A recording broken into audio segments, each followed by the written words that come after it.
5 క్షేత్రాలే పంచభూత లింగాలుగా ప్రసిద్ధిగాంచాయి.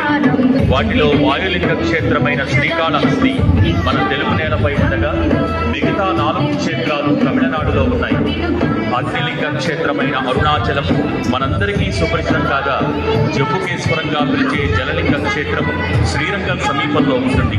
కామాక్షమ్మ కొలువై ఉన్న కాంచీపురంలో పృథ్వీలింగ ఏకాంబరేశ్వరుడిగా అలరాడుతున్నారు స్వామివారు. చివరిదైన ఆకాశలింగ క్షేత్రమే చిదంబరం. మిగతా 4 క్షేత్రాల్లో పరమేశ్వరుడు లింగ రూపంలో దర్శనమిస్తే ఇక్కడ మాత్రం నటరాజస్వామిగా కొలువై ఉంటాడు. 5 రూపాలలో అనుకరిస్తున్న పంచభూత లింగేశ్వరునికి విశేష ఆరాధన నిర్వహించాల్సిందిగా అర్చక వరేణ్యులను కోరుతున్నాను. సృష్టి సారం విధి లిఖితం మోక్షదక్షం సుభిక్షం